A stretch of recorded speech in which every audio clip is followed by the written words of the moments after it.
काफ़ी भावुक हो रही है, हम चाहेंगे कि आप थोड़ा सा कंट्रोल करें।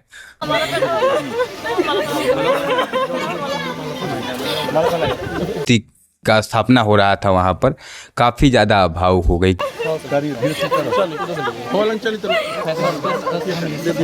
क्या कुछ याद आया पति को लेकर के कि आप भावुक हो गई? वो जब भी मेरे से फ़ोन पे बात बोल करते थे, जब भी जाते थे बाहर कहीं, तो वो हमेशा गले लगा के ही जाते थे। आपको बता दें कि 10 अगस्त 2024 को एक सेना का जवान शहीद हो जाता है, जो कि छपरा जिले का रहने वाले थे। दीपक यादव, आपने नाम सुना होगा, पारा कमांडो थे। उन्होंने अपने देश के लिए कुर्बानी दे दिया। उसके बाद से 2025 में 15 अगस्त के दिन जब उनका मूर्ति का स्थापना हुआ लौंगा काला गांव में, तब उनकी पत्नी भी वहां पर मौजूद थी और ये भावुक हो गई अपने पति को मतलब मूर्ति देख करके। काफ़ी ज़्यादा सोशल मीडिया पर वह वीडियो जो है वायरल भी हो रहा है। इनसे हम बात करने के लिए पहुंचे हुए हैं, 1 साल हो गए हैं। इनका एक बेटा भी है जो 11 साल का है। खास बातचीत करेंगे। सबसे पहले तो आपको मैं सबसे पहले धन्यवाद दूंगा कि आपके पति जो है इस देश की सेवा करते करते शहीद हो गए थे। कितना गर्व होता है आपको अपने पति पर कि उन्होंने अपने देश के लिए 1,50,000 करोड़ हमारे देश की आबादी है, इस देश की आबादी के लिए अपने सीने पर उन्होंने गोली खा लिया और शहीद हो गए। कितना गर्व होता है आप लोगों को? मुझे अपने पति पे बहुत गर्व होता है। उन्होंने बहुत बड़ा काम किया है, उन्होंने देश के लिए बहुत कुछ किया है। उसके लिए मुझे और मेरे घर वालों को, मेरे परिवार को बहुत गर्व है और देश को भी बहुत गर्व है।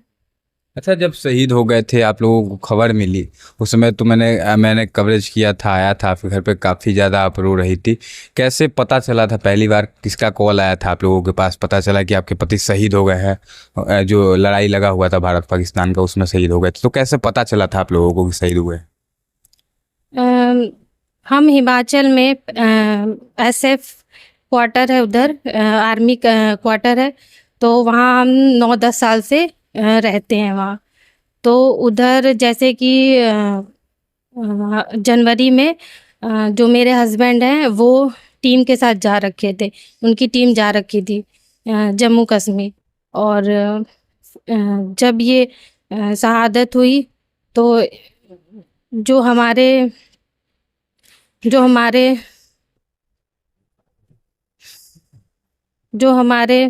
भावुक हो रही हैं और काफ़ी कह सकते हैं कि ऐसा पल होता है कि एक पत्नी, चाहे शहीद हो गए देश के लिए, बहुत गर्व का विषय है, लेकिन एक पत्नी के लिए अपने पति का खो जाना, मतलब समझिए कि धरती पर किस प्रकार से कितना पीड़ा होता होगा।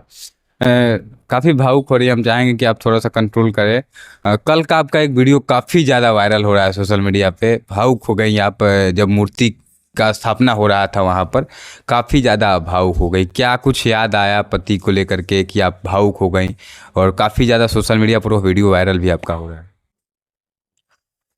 भावुक इसलिए हो गए क्योंकि वो जब भी मेरे से फ़ोन पे बात बोल करते थे, जब भी जाते थे बाहर कहीं, तो वो हमेशा गले लगा के ही जाते थे। तो उनको देख के ऐसा लगा कि उनको गले लगा ले। काफ़ी भावुक पल है। और मेरे साथ भी नहीं रहते थे, फिर भी बोलते थे कि मैं तेरे साथ हूँ। वो बोलते थे कि मैं तेरे दिल में हूँ, तू कभी भी आंखें बंद करेगी तो मैं तुझे नजर आऊँगा और मैं तुझे गले से लगा लूँगा। तो ये मत, काफ़ी दुख का पल है आपके लिए, मुझे पता है, लेकिन जो उन्होंने काम किया है, मुझे लगता है कि यह देश जो है उनकी शहादत को कभी भूल नहीं पाएगा। उनके जो काम है, पराक्रम है, उसको यह देश आज याद कर रहा है और पूरा देश आज गर्व कर रहा है आपके पति पे। उन्होंने जो काम किया है अपने देश के लिए, उन्होंने अपने परिवार को भी नहीं सोचा, किसी के बारे में नहीं सोचा, इस भारत माता के बारे में उन्होंने सोचा था। कोई बात उनका जो कि आपको आज भी हमेशा याद आता हो, कोई ऐसा बात जो बोलते हो हमेशा और आपको आज याद आता हो हमेशा उनका वो बात? वो बोलते थे अपना ध्यान रखा करो, और वो बोलते हमारा कुछ पता नहीं है क्योंकि जो उनका बैच है वो बलिदान है। वो बोलते ये जो हमारा बैच है ये हमारा बलिदान, ये हमें उनसे बलिदान मांगती है। तो इसलिए बोलते थे तू अपना ध्यान रखना, बच्चे का ध्यान रखना, घर परिवार वालों का ध्यान रखना, और यही बोलते थे कि हमेशा खुश रहना और कभी रोना मत। आखिरी बार जब गए थे ड्यूटी पे, जिसके बाद शहीद हो गए थे। तो आखिरी बार कितना दिन पहले आपकी मतलब मुलाकात हुई थी, कितना दिन पहले घर से निकले हुए थे जब शहीद हो गए? 10 अगस्त को शहीद हुए थे, तो उसके पहले कितना दिन पहले गए थे आप लोगों से आखिरी बार मिल करके? आखिरी बार वो मई में आए थे, 3-4 तारीख को आए थे मई में, 20 दिन की छुट्टी आए थे। तो कुछ दिन उन्होंने नाहन में बिताया था हमारे। आखिरी बार जाते वक्त कुछ बात आपको बोले हो जो कि आपको लगा हो कि भावुक कर देता है, आपको अभी भी याद आता होगा? कोई ऐसा बात जाते वक्त अंतिम बार क्या बात बोले थे आपको? हमेशा वो जब भी जाते थे तो यही बात बोलते थे, अपना ध्यान रखना, बच्चे का ध्यान रखना और खुश रहना और रोना मत कभी, यही बोलते थे। एक शहीद की पत्नी होना, एक शहीद का परिवार होना, आप लोग एक शहीद के परिवार से हैं, सेना के जवान के परिवार से हैं। आपके पिताजी भी मुझे पता चला कि सेना में थे। आपके घर से एक और उनके भाई जो हैं, बड़े भाई, वो भी अभी सेना में हैं। तो एक सेना का परिवार होना और एक पति जो आपके शहीद हो गए, शहीद का परिवार होना, मतलब कैसा अनुभव है? मतलब क्या कहेंगे इस पर आप? कितना कठिन है? दरअसल जैसे दादा हमारे हुए, चाहे हमारे पापा हुए, हम फौज ही परिवार से हैं। पूरा परिवार फौज में ही लगभग पूरा परिवार फौज में भी है। जैसे हमारे जीजा हैं, बड़े वाले जीजा, वो भी आर्मी में हैं। हमारे जो जेठ हैं वो भी आर्मी में हैं। हमारे हस्बैंड थे, तो हम आर्मी फैमिली से ही हैं। तो गर्व बहुत होता है, मुझे गर्व बहुत है उनके ऊपर। अच्छा, कभी ऐसा नहीं लगता है जब भी ड्यूटी करने जाते होंगे तो कभी आपने ऐसा नहीं बोला, मतलब आप शहीद की पत्नी है और बहुत हिम्मत का काम है शहीद की पत्नी होना अपने आप में ही? मुझे लगता है कि लोग कहते हैं किसी को कि शेरनी है, लेकिन मुझे लगता है कि असल मायनों में अगर कोई शेरनी इस पूरे भारत मुल्क में है तो वो शहीद की पत्नियां हैं, जो कि अपने पति को भेज देती हैं कि जाइए आप लड़िए अपने देश के लिए, परिवार को मैं संभाल लूँगी। आप कहीं ना कहीं बोलती होंगी अपने पति से ये बात कि आप जाइए बॉर्डर पर लड़िए और हम अपने परिवार के लिए हैं यहाँ पर, जो अपने परिवार को देखेंगे जब थे। तो एक जो आर्मी की फैमिली होती है ना, वो बहुत स्ट्रांग होती है, वो चाहे कोई भी हो। एक आर्मी की जो फैमिली होती है वो बहुत स्ट्रांग होती है। और जो एक शहीद की पत्नी होती है, जब उसका हस्बैंड शहीद होता है तो उसमें और पावर आ जाता है, और वो वही पावर है जो हम आज आपके सामने हैं। अच्छा, अंत में जाते तो ज़्यादा समय नहीं लूँगा, अंत में जाते जाते आप क्या कुछ कहेंगी जो लोग देख रहे हैं, जो शहीद की परिवार के लोग देख रहे हैं आपको? क्योंकि दीपक यादव का नाम आज पूरे भारत में लोग याद करते हैं और आजीवन करेंगे। मुझे लगता है कि सूरज चांद धरती जब तक है करेंगे। क्या कुछ संदेश अपने माध्यम से, आप एक शहीद जवान की पत्नी है, वीर जवान की पत्नी है, कोई संदेश आप अपने माध्यम से सेना के जवानों को, या फिर जो लड़के सेना की तैयारी आज भी करते हैं, उनके माता पिता उनको भेजते हैं कि जाना है तुम्हें भी लड़ने के लिए बॉर्डर पर, क्या संदेश देंगी आप? देश के जवानों के लिए यही है कि फ़ौज में जाएं, और अगर आप चाहते हो एक इज़्ज़त, एक रिस्पेक्ट, तो वो फ़ौज में है। तो उसके लिए आपको हमेशा आगे रहना चाहिए।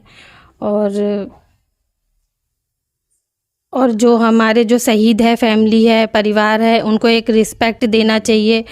मतलब बिहार में ही नहीं, हर जगह, पूरे हिंदुस्तान में एक वीर के मतलब फैमिली को, वीर नारी को, उसके परिवार को एक रिस्पेक्ट देनी चाहिए।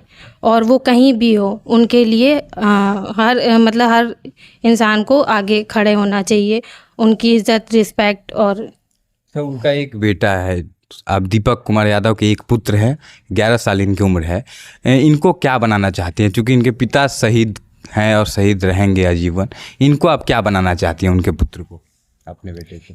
इनके पिता थे तो वो बोलते थे कि पहले कुछ करने से पहले इसको पहले एक अच्छा इंसान बनाना, और वो मैं कोशिश करती हूँ कि एक अच्छा इंसान बनाऊँ। जैसे इनके पिता थे, वो एक बहुत अच्छे और एक बहुत साहसी और बहुत अच्छे इंसान थे। तो मैं चाहूँगी उनकी तरह इनको बनाने के लिए। और बाकी उनका जो सपना था कि एक ये अच्छा ऑफिसर बने, तो मैं कोशिश करूँगी। और बाकी आप लोग भी थोड़ा हेल्प करिएगा तो मैं अपने बच्चे को थोड़ा सा इनसे ही बात करेंगे। बाबू, क्या नाम है आपका? रजनीश। रजनीश, आपके पिताजी शहीद हुए हैं, आपको भी मैंने देखा था, काफ़ी भावुक थे आप जब आपके पिताजी की बॉडी घर पे आई हुई थी। कितना गर्व होता है आपको, आपके पिताजी देश के लिए शहीद हो गए। आप लोग हालांकि आज भी उनको याद करते होंगे, आज भी आंसू आ जाता है आंखों में जब भी याद करते होंगे। कितना गर्व होता है अपने आप पे कि आप एक फौजी के बेटा हैं, आप एक शहीद जवान के बेटा हैं, कितना गर्व होता है आप? बहुत गर्व होता है मुझे। मत करो। पापा की जब भी कुछ भी हो, चाहे मैं रहूं या ना रहूं, मेरे पे हमेशा गर्व करना और अच्छे से रहना, एक अच्छे इंसान बनना।